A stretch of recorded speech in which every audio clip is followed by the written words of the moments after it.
ಇದ್ದರೆ ಹೇಳಿ. ಓಕೆ ಸರಿ.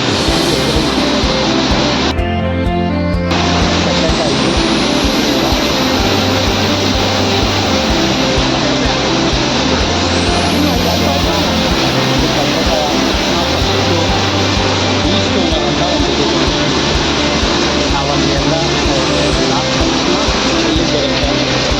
ಇಲ್ಲಿಂದ ಇದ್ರೊಳಗಡೆ ಹೋಗಿ ಅಲ್ಲಿ ಬಂದು ಈ ಪ್ರೋಸೆಸ್ ಕಡ್ಡಿ ಈಗ ಸಿಪ್ಪೆ ಕಲ್ಲುಗಳು ಇವೆಲ್ಲ ಬೇರೆ ಆಗುತ್ತೆ. ಅಲ್ಲಿಂದ ಮತ್ತು ಇಲ್ಲಿ ನಾರ್ಮಲ್ ಕಟ್ಟೆಕಾಯಿಗಳೆಲ್ಲ ಇತ್ತು, ಒಳ್ಳೆ ಕಟ್ಟೆಕಾಯಿ. ಇಲ್ಲಿಂದ ಮತ್ತೆ ತಗೊಂಡೋಗಿ ಅಲ್ಲಿ ಅಲ್ಲಿ ಎಂತ ಆ ಥರ ಮಾಡ್ತಾರೆ ಅಂದರೆ ಅಲ್ಲೊಂದು ಬ್ಲೋಯರ್ ಮಿಷಿನ್ ಇದೆ. ಆ ಬ್ಲೋಯರ್ ಮಿಷಿನಲ್ಲಿ ಧೂಳು ಕಡ್ಡಿ ಅವೆಲ್ಲ ಆಡ್ಬಿಡುತ್ತೆ. ಅಲ್ಲಿಂದ ಮತ್ತೆ ಇಲ್ಲಿಗೆ ಬರುತ್ತೆ. ಇಲ್ಲಿಗೆ ಬಂದು ಕಟ್ಟೆಕಾಯಿಗಳು ಇರ್ತದೆ. ಇದು ಆ್ಯಕ್ಷನ್ ಮಿಷಿನ್. ಈ ಮಿಷಿನಲ್ಲಿ ಏನಂದರೆ ಕಟ್ಟೆಕಾಯಿಗಳೆಲ್ಲ ಅಲ್ಲಿಂದ ಬಂದಿರ್ಬೋದು. ಇಲ್ಲಿಂದ ಬಂದಾದಮೇಲೆ ಆ ಮಷಿನಲ್ಲಿ ಹೋದ್ಮೇಲೆ ಅಲ್ಲೆಲ್ಲ ಪುಡಿಯಾಗಿ ಸಿಪ್ಪೆ ಎಲ್ಲ ತೆಗೆದು ಸಿಪ್ಪೆಲ್ಲ ಹೊರಗಡೆ ಹೋಗುತ್ತೆ. ಹೊರಗಡೆ ಅಲ್ಲೊಂದು ಬ್ಲೋವರ್ ಮಿಷಿನ್, ಸಿಪ್ಪೆಲ್ಲ ಹೊರಗಡೆ ಹೋಗಿ ಸಿಪ್ಪೆ ಬಿಟ್ಟು ಬೀಜಗಳೆಲ್ಲ ಇಲ್ಲಿಗೆ ಬರುತ್ತೆ. ಬೀಜ ಪ್ಲಸ್ ಒಂದು ಸ್ವಲ್ಪ ಆ ಬೀಜ ಎಲ್ಲ ಬೀಜನೂ ಇರುತ್ತೆ, ಮತ್ತು ಸಿಹಿಯಾಗಿರೋದು ಇರುತ್ತೆ, ಮತ್ತು ಚಿಕ್ಕ ಬುಗ್ಗೆ ಅಂತ ಕರೀತಾರೆ ಬೋಟಲ್, ಅದು ಇರುತ್ತೆ.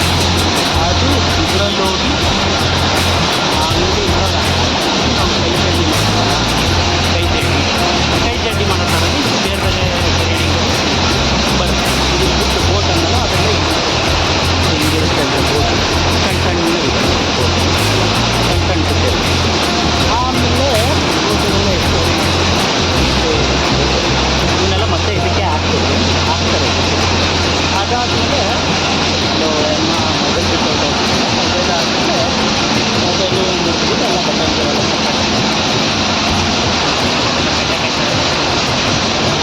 ಆಮೇಲೆ ಇದು ರೆಡಿ ಆಗಿರೋದ್ರಲ್ಲಿ ಬೋಟ್ ಸಪ್ರೇಟ್ ಆಗಿ ಬೀಜ ಈ ಥರ ಆಗುತ್ತೆ. ಬೀಜ ಇನ್ನೊಂದು ಪ್ರೊಸೆಸಿಂಗಲ್ಲಿ ಹೋಗುತ್ತೆ. ಬೀಜ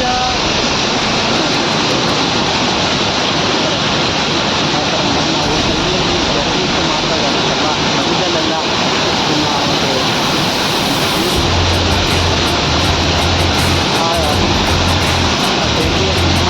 ಭಾರತದೆಲ್ಲ ಹೊರಗಡೆ ಬರುತ್ತೆ, ಭಾರತದೆಲ್ಲ ಮಧ್ಯಕ್ಕೆ ಬರುತ್ತೆ. ಆ ಮಧ್ಯದಲ್ಲೆಲ್ಲ ಬೋಟ್ ಅಂದರೆ ಆ ಬೋಟಿಂಗ್ ಭಾರ ಇರೋ ಸೈಡ್. ಆಮೇಲೆ ಇದ್ರಲ್ಲಿ ನಂತರ ಇನ್ನೊಂದು ಆಯಿಲ್ ಮತ್ತು ಪುಡಿಯಾಗಿರೋ ಬೀಜಗಳು, ಪುಡಿಯಾಗಿರೋ ಬೀಜಗಳು ಆಯಿಲ್ ಇವೆಲ್ಲ ಇರ್ತದೆ. ಬೋಟು ಅದು ದೊಡ್ಡ ಕಟ್ಟೆ ಬೀಜಗಳು ಇದೆಲ್ಲ ಪುಡಿಯಾಗಿರೋದು.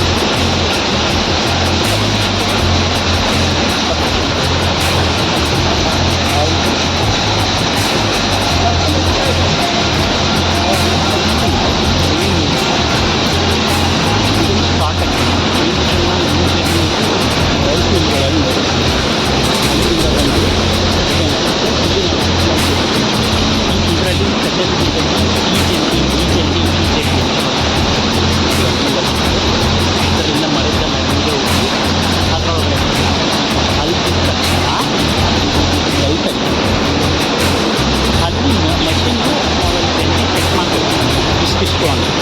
ಈ ಜಂಡಿ ಬೇಕಂದರೆ ಡಿ ಜಂಡಿಗೆ ಬೇಕಾಗಿರುತ್ತೆ ಟೆಸ್ಟ್ ಮಾಡ್ತಾರೆ, ಈ ಜಂಡಿಗೆ ಬೇಕಾದ್ರೆ ಈ ಜಂಡಿ. ಡಿ ಅಂದರೆ ತುಂಬ ದಪ್ಪ ಇರುತ್ತೆ. ಇದು ನಾವು ಚೆಕ್ ಮಾಡಿರೋದು ಡಿ ಅಂದರೆ ಈ ಲೆವೆಲ್ ಬರುತ್ತೆ. ಇಷ್ಟು ದಪ್ಪ ಬರುತ್ತೆ. ಇಷ್ಟು ದಪ್ಪ ಬಂದಾಗ ನಾವು ಬೇಕಾದ್ರೆ ಸಿ ಜಂಡಿ ಮಾಡ್ತೀವಿ. ಅಂದರೆ ಏನಂದರೆ ಸಿ ಜಂಡಿ ಅದಾದಮೇಲೆ ಇನ್ನು ಕಲ್ಯಾಣಿ ಅಂದರೆ ಸಿ ಜಂಡಿ ಅಂದರೆ ಕಲ್ಯಾಣಿ ಸ್ವಲ್ಪ ರೇಟ್ ಇದು 2 ಗ್ರೇಡಿಂಗಲ್ಲಿ ಒಂದು ಕಡೆ ಬರುತ್ತೆ, ಈ ಜಂಡಿ ಎಲ್ಲ ಆ ಕಡೆ ನಾವೇನು ಮಾಡಬೇಕು, ಇದನ್ನೆಲ್ಲ ನಾವು ತಂದಿರೋ ಯೂಶಲಿ ನಾವು ಕಾಟ ಅಂತ ಮಾಡಿಸ್ತೀವಿ. ಕಾಟ ಅಂದರೆ ಡೈಲಿ ಬೆಳಿಗ್ಗೆ ಕಡ್ಲೆಕಾಯಿ ಅದಕ್ಕೆಲ್ಲ ವೆಯ್ಟ್ ಕೊಡ್ತೀವಿ. ಕಡ್ಲೆಕಾಯಿ ಅಂತ ಮುದ್ದೆಗಳನ್ನೆಲ್ಲ ಇಟ್ಟಿದ್ದಾರೆ, ಅದರದ್ದೆಲ್ಲ ವೆಯ್ಟ್ ಕೊಡ್ತೀವಿ. ಆಮೇಲೆ ಇದೆಲ್ಲ ಪ್ರೋಸೆಸ್ ಆಗಿ ಬೇರೆ ಬೇರೆ ಕ್ವಾಲಿಟಿಗೆಲ್ಲ ಬರ್ತಾರೆ. ಫಸ್ಟ್ ಎಷ್ಟು ಬಂದಿದ್ದಾವೆ ಅಂತ ಗೊತ್ತಿಲ್ಲ. ಟೋಟಲಾಗಿ ನಾವು ಆವ್ರೇಜ್ ನಾವು ಫಸ್ಟ್ ಕಟ್ಟಕ್ಕೆ ತಗೊಂಡಿರ್ತೀವಿ. ಅದಕ್ಕೂ ಈ ಕೂಲಿ ಖರ್ಚು, ಅಲ್ಲಿಂದ ಡೆಲಿವರಿ ಬಂದಿರೋ ಖರ್ಚು ಅವೆಲ್ಲ ಹಾಕಿದ್ರೆ ನಾವು ಲಾಭದಲ್ಲಿ ಜನಕ್ಕೆ ಗೊತ್ತಾಗುತ್ತೆ. ಆಮೇಲೆ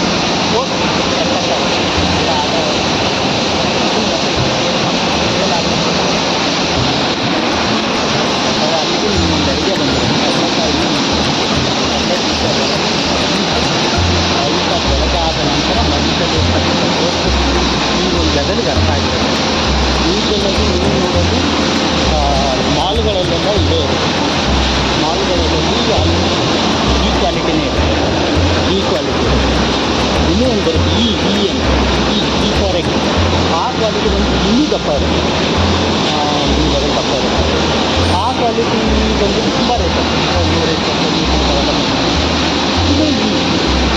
ಇದು ಅಂಗಡಿಗಳಲ್ಲಿ ಏನು ಮಾಡ್ತಾರೆ ಅಂದರೆ ಆ ಬೀಜನೂ ಈ ಬೀಜನೂ ಮಿಕ್ಸ್ ಮಾಡ್ತಾರೆ. ಗುಂಜು ಅಂತ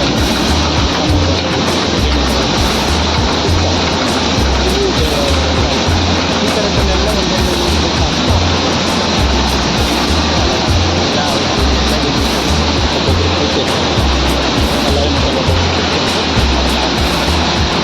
ಯೂಶಲಿ ಕಡ್ಲೆಕಾಯಿನ ಹಂಗೆ ಹಾಕಿರ್ತಾರೆ. ಬೇಸಿಗೆ ಇದು ಮಳೆಗಾಲದ ಕಡ್ಲೆಕಾಯಿನ ಯೂಶಲಿ ತಂದು ನಡ್ಕೊಂಡು ಮೇಲ್ಗಡೆ 1 ಅವರ್ ನೀರು ಹಾಕಿದ್ರೆ ಅದು ಅಲ್ಲೂ ಒಡೆಯಲ್ಲ. ಸೊ ಕೆಲವೊಂದು ತುಂಬ ದೊಡ್ಡ ಕ್ವಾಲಿಟಿವಾದ ನೀರು ಹಾಕಕ್ಕೆ ಹೋಗುತ್ತೆ.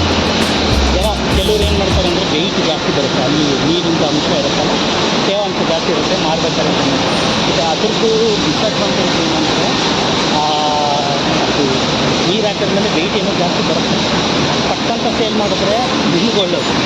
ಪಾಪ ಸೇಲ್ ತೊಗೊಂಡವ್ರು ಇರ್ತಾರಲ್ಲ, ಇಲ್ಲಿಂದ ತೊಗೊಂಡೋಗ್ಬೇಕಾದ್ರೆ ಒಂದು ರಾತ್ರಿಗೆ ಏನಿಲ್ಲ ಅಂದರೂ ಮೂಟೆಗೆ ಅರ್ಧ kg ಇಳಿದ್ಬಿಡುತ್ತೆ. ಸೊ ಅವ್ರಿಗೆ ನಷ್ಟ. ಮತ್ತು ಅದು ಕೌಂಟ್ರಲ್ಲಿ ಮಾಡ್ತಾರಲ್ಲ, ಈ ಇದು ಕಿರಾಣಿ ಅಂಗಡಿ ಅವ್ರಿಗೆ ಮಾರೋಕ್ಕೆ ತುಂಬ ಕಷ್ಟ. ಯಾಕಂದರೆ ಕಲರ್ ಶೇಡ್ ಆಗುತ್ತೆ, ಬೇಗ ಹೋದರೆ ಪರವಾಗಿಲ್ಲ. ಒಂದು ಐಡಿಯಾ ಬಂತು ಅಂತ ಥ್ಯಾಂಕ್ ಯು.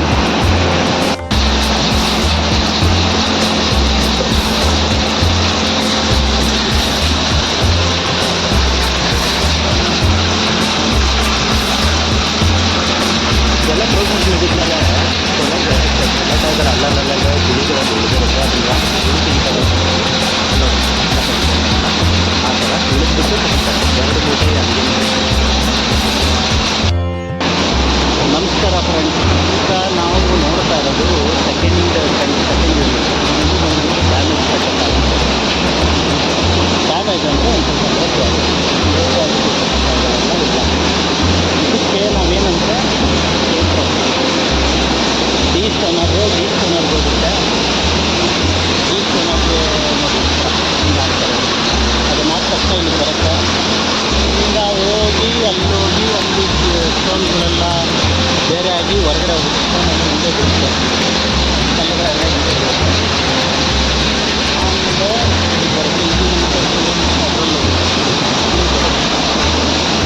ಏನಾಗುತ್ತೆ ಅಂದರೆ ತುಣಿಯಲ್ಲೆಲ್ಲ ಬಂದು ಕಡ್ಲೆಕಾಯಿ ನಾವು ಓದ್ಬಿಟ್ಟು ಹಾಕಿದ್ದು ನೋಡಿದ್ದು ನೆನಪಿರುತ್ತೆ. ಆ ಒಳ್ಳೆ ಕಡ್ಲೆಕಾಯಿಗಳನ್ನೆಲ್ಲ ಮತ್ತು ತುಣಿಯಲ್ಲಿರೋದನ್ನ 2 ಮೂಟೆ ಅದರದ್ದು ರೇಟೇ ಬೇರೆ. ಇಲ್ಲ ಜಲ್ದಿ ಹಾಕ್ತಿದ್ರೆ ಜಲ್ದಿ ಹಾಕ್ತಿದ್ರು ಇಲ್ಲಿ ಬಂದು ಇಲ್ಲಿಂದ ಹಿಂದೆ ಹಾಕ್ತಿದ್ದ ಸ್ವಲ್ಪ ಓದ್ಬೋದು ಅಲ್ಲಿ ಹೋಗಿ ಡೈರೆಕ್ಟ್ ಮಿಷಿನ್ಗೆಲ್ಲ ಹೋಗಲ್ಲ, ಮತ್ತು ಜಂಟಿಗೆಲ್ಲ ಹೋಗಲ್ಲ. ಇದಿಲ್ಲೇ ಅಷ್ಟೇ. ಇದನ್ನು ಆಯಿಲ್ ಕ್ವಾಲಿಟಿ ಕಡ್ಲೆಕಾಯಿ ಆಯಿಲ್ ಕ್ವಾಲಿಟಿ ಕಡ್ಲೆಕಾಯಿ ಇದಕ್ಕೆ ಸ್ವಲ್ಪ ರೇಟ್ ಕಮ್ಮಿ. ಸೊ ಇದು ಡ್ಯಾಮೇಜ್ ಹಾಗಾಗಿ ಇದಕ್ಕೆಲ್ಲ ನಾವು ಮಿಷಿನ್ ಹಾಕಿದ್ರೆ ಇದು ನಮಗೆ ತುಂಬ ಔಟ್ಪುಟ್ ತುಂಬ ಕಮ್ಮಿ ಬರುತ್ತೆ. ಅದಕ್ಕಿಂತ ತುಂಬ ಇಲ್ಲ ಆಗಲೇ ನೋಡ್ದಂಗೆ ಬೀಜ ಕಡಲೆಕಾಯಿ ಎಲ್ಲ ನೋಡಿದ್ವಿ. ಬಟ್ ಸಿಪ್ಪೆ ಎಲ್ಲಿರುತ್ತೆ? ಸಿಪ್ಪೆ ಎಲ್ಲಿ ಸ್ಟೋರ್ ಆಗುತ್ತೆ ಅಂದರೆ ಇಲ್ಲಿ ಸ್ಟೋರ್ ಆಗುತ್ತೆ ಸಿಪ್ಪೆ. ಇದು ಹಿಂದಿನ ಭಾಗ. ಈ ಒಂದು ಯೂನಿಟ್ ಏನಿದೆಯೋ ಅದರದ್ದು ಹಿಂದಿನ ಸೈಡು ಇಲ್ಲಿ ಸ್ಟೋರ್ ಆಗುತ್ತೆ ಎಲ್ಲ ನೋಡಿ. ಒಳ್ಳೆ ರಾಶಿ ಯಾವುದೋ ಬೆಟ್ಟ ಥರ ಕಾಣಿಸುತ್ತೆ. ಎಲ್ಲ ಹಿಂದ್ಗಡೆ ಬಂದು ಇಲ್ಲಿ ಬರುತ್ತೆ ಎಲ್ಲ ಒಟ್ಟು. ಈ ಒಟ್ಟನ್ನು ಇವ್ರು ಮಾರ್ಕೋತಾರೆ. ಈ ಒಟ್ಟು ಲೋಡ್ಗೆ ಒಂದಷ್ಟು ಇರುತ್ತೆ, ಲೋಡ್ಗೆ 10,000ನೋ 20,000ನೋ ಆ ಥರ ಇರುತ್ತೆ. ಟನ್ ಲೆಕ್ಕದಲ್ಲಿ ಈ ಒಟ್ಟನ್ನು ಇವ್ರು ಮಾರ್ಕೋತಾರೆ.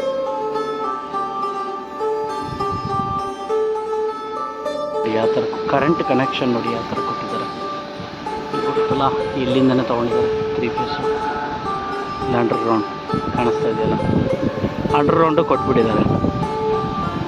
ಹಾಗೆ ಕ್ಲೀನಾಗಿ ಮಿಲ್ಲಿಗೆ. ಈಗ ಎಲ್ಲ ಆದ ನಂತರ, ಎಲ್ಲ ಆದಮೇಲೆ ಇಲ್ಲೂ ಒಂದು ಕ್ವಾಲಿಟಿ, ಇದನ್ನು ಸಿವಿಲ್ಡು ಇವೆಲ್ಲ ತುಂಬುತ್ತಾ ಇದ್ದಾರೆ. ಈ ಥರ ತುಂಬುತ್ತಾರೆ.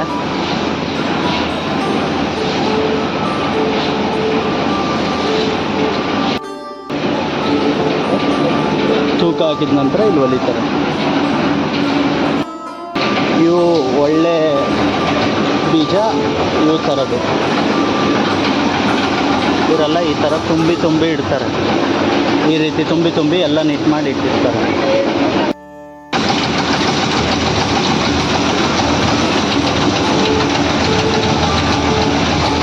ಇಲ್ಲಿ ಟೀ ಜಲ್ಡಿ, ಆ ಕಡೆ ಟೀ ಜಲ್ಡಿ.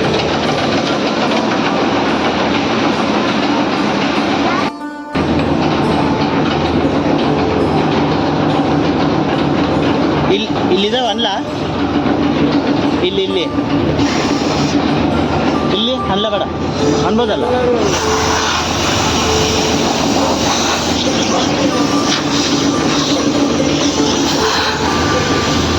ಯಾಕೆ ಲೈಟ್ ಆಫ್ ಆಯಿತು?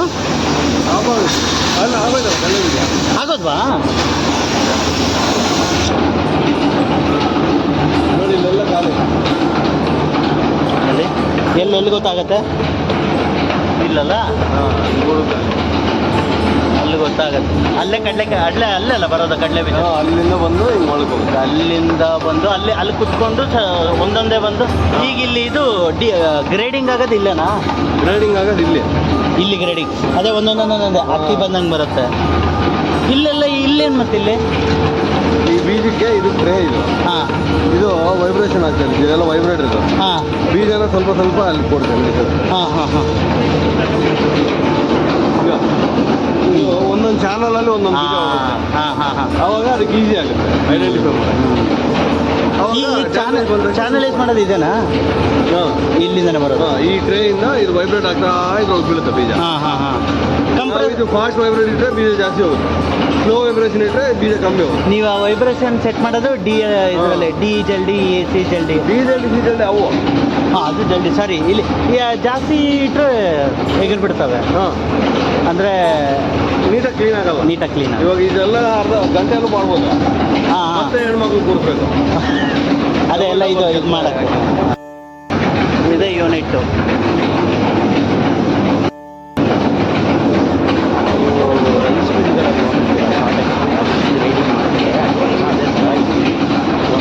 ಕೊಟ್ಟೆ ಲಾಸ್ಟ್ ಪ್ರೋಸೆಸ್ಸಲ್ಲಿ ನಾವೇನದು ಕಂಪ್ರೆಸರ್ ನೋಡಿದ್ವೋ ಗ್ರೇಡಿಂಗ್, ಆ ಕಂಪ್ರೆಸರ್ ಇಲ್ಲಿದೆ. ಇದೇ ಕಂಪ್ರೆಸರ್. ಇಲ್ಲೇನು ಸೆಟ್ ಮಾಡಬೇಕು ಕಂಪ್ರೆಸರ್ದು? ಏನಿಲ್ಲ, ಪ್ರೆಷರ್ ಏನು ಸೆಟ್ ಮಾಡೋ ಥರ ಏನಿಲ್ಲ. ಸುಮ್ಮನೆ ಆನ್ ಮಾಡಬೇಕು. ಅದು ಖಾಲಿ ಆದಂಗೆಲ್ಲ ಮೋಟ್ರ್ ಅದೇ ಆನ್ ಆಗುತ್ತೆ, ಅದು ಲೋಡ್ ಆಗುತ್ತೆ. ಅದು ಎಂಟಿ ಆದ್ಮೇಲೆ ಮತ್ತೆ ಆನ್ ಆಗುತ್ತೆ, ಲೋಡ್ ಆಗುತ್ತೆ. ಓಹೋ, ಅದಕ್ಕೆ ಒಂದು ಲೆವೆಲ್ ಇರುತ್ತೆ, ಮೀಟರ್ ಇರುತ್ತೆ. ಪ್ರೆಷರ್ ಬೇಸಿಸ್ ಮೇಲೆ ಇದು ಆನ್ ಆಫ್ ಆಗ್ತದೆ, ಆಟೋ ಲೋಡ್. ಬಟ್ ನಾವು ಸೆಟ್ ಮಾಡ್ಬೇಕಾ ಏನಿಲ್ವಾ? ಏನಿಲ್ಲ. ನೀವು ನೋಡಿದ್ದು ಕಡಲೆಕಾಯಿ ಮಿಲ್ಲಲ್ಲಿ ಯಾವ ಥರ ಬೀಜ ಪ್ರೋಸೆಸ್ ಆಗುತ್ತೆ. ಇದು ಒಂದು ಸ್ವಲ್ಪ ಅಡ್ವಾನ್ಸ್ಮೆಂಟ್ಸ್ ಏನಿಲ್ಲಿ ಮಿಲ್ಲಲ್ಲಿ ಯೂಸ್ ಮಾಡಿದ್ದಾರೆ ಅಂದರೆ ಸಾರ್ಟೆಕ್ಸ್. ಸ್ವಲ್ಪ ಖರ್ಚಾಗುತ್ತೆ ಸಾರ್ಟೆಕ್ಸು. ಬಟ್ ಏನಂದರೆ ಈಗ ಲೇಬರ್ ಡಿಪೆಂಡೆಂಟ್ ತುಂಬ ಇತ್ತು ಮೊದಲೆಲ್ಲ ಮಕ್ಕಳ ಕಾಲದಲ್ಲೆಲ್ಲ ತುಂಬ ಜನ ಲೇಬರ್ಸ್ ಸಿಗ್ತಿದ್ರು, ಕೆಲಸ ಮಾಡೋರೆಲ್ಲ ಕೂಲಿಗಾರರು.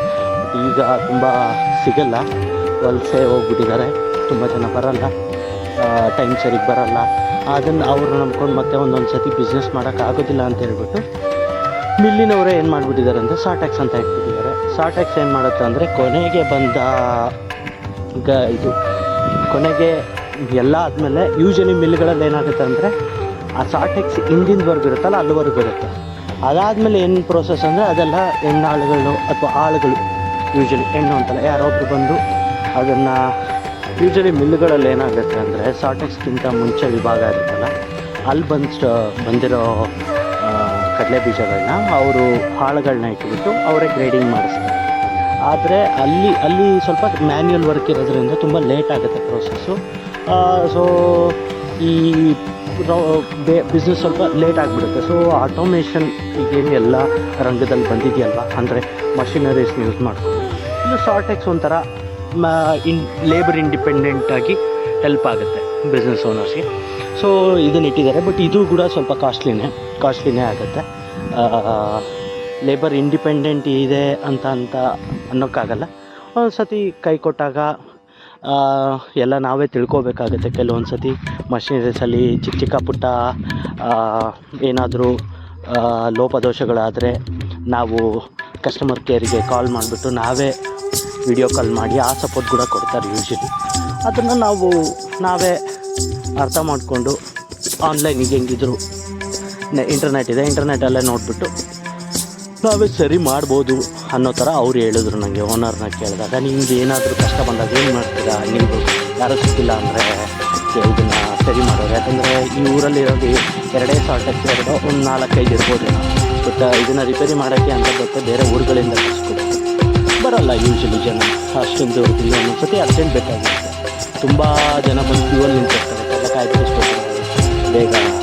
ಯಾಕಂದರೆ ಇನ್ನೊಂದು ಕಡೆ ನಾವು ರೇಟ್ಗಳು ಏರುಪೇರು ಆಗ್ತಿರುತ್ತೆ. ಇವತ್ತಿದ್ದ ರೇಟ್ ನಾಳೆ ಇರೋಲ್ಲ. ಸೊ ಇವಾಗ ಒಂದು ರೇಟ್ನ ಮಾತಾಡ್ಕೊಂಡಿದ್ದೀವಿ ಅಂದರೆ ಬೀಜ ಕೊಡೋದಕ್ಕೆ ನಾಳೆ ಒಳಗಡೆ ಡೆಲಿವರಿ ಕೊಡಬೇಕು. ನಾಳೆ ಒಳಗಡೆ ಡೆಲಿವರಿ ಕೊಡದಿದ್ದರೆ ಆ ಡೀಲ್ ಕ್ಯಾನ್ಸಲ್ ಆಗುತ್ತೆ. ಮೇ ಬಿ ರೇಟ್ ತುಂಬ ಹೇಳಿದ್ರೆ ಕಷ್ಟ ಆಗೋಗುತ್ತೆ. ಸೊ ಹಾಗಾಗಿ ಆ ಒಂದು ಫಾಸ್ಟ್ ಆಗುತ್ತೆ ಅನ್ನೋ ಇದರಲ್ಲಿ ಮ್ಯಾನ್ಯುಯಲ್ನ ತಪ್ಪಿಸ್ಬಿಟ್ಟು ನಾವು ಲೇಬರ್ ಇಂಡಿಪೆಂಡೆಂಟ್ ಆಗಿದೆ, ಪರವಾಗಿಲ್ಲ ಮಿಷಿನರಿಯಿಂದನೇ ಎಲ್ಲ ಮಾಡ್ಬೋದು ಅಂದ್ಕೊಂಡ್ರೆ ಈ ಒಂದು ಡಿಸ್ಅಡ್ವಾಂಟೇಜ್ ಇರುತ್ತೆ. ಎಲ್ಲದರಲ್ಲೂ ಉಪಯೋಗಗಳು, ಅನುಕೂಲಗಳು, ಅನಾನುಕೂಲಗಳು ಯಾವ ಥರ ಇರುತ್ತೆ, ಇದರಲ್ಲೂ ಒಂದಿರುತ್ತೆ. ಅದನ್ನು ಒಂದು ಸ್ವಲ್ಪ ತಿಳ್ಕೊಬೇಕು. ವಿಡಿಯೋ ಎಂಡ್ ಮಾಡ್ತಾ ಇದ್ದೀನಿ ಅಂತ. ಇಲ್ಲಿವರೆಗೂ ನೀವು ನೋಡಿದ್ದು ಕಡಲೆಕಾಯಿ ಮಿಲ್ಲಿಗೆ ಬಂದಾದಮೇಲೆ ನಿಮ್ಮ ಮನೆಗೆ ಕಡಲೆ ಬೀಜ ಬರೋ ಪ್ರೋಸೆಸ್ಸು ನಿಮಗೆ ಒಂದು ಕ್ಯೂರಿಯಾಸಿಟಿ ಇರುತ್ತೆ, ಯಾವ ಥರ ಆಗುತ್ತೆ ಅನ್ನೋದೊಂದು ಒಂದು ಐಡಿಯಾ ಬರಲಿ ಅಂತ ಇದನ್ನು ನಾನೊಂದು ವಿಡಿಯೋ ನನಗಾದಷ್ಟು ಅರ್ಥಪೂರ್ಣವಾಗಿ ನಿಮಗೆ ತಿಳಿಸೋ ಒಂದು ಪ್ರಯತ್ನ. Thank you for watching the video. ಈ ಥರನೇ ವಿಡಿಯೋನು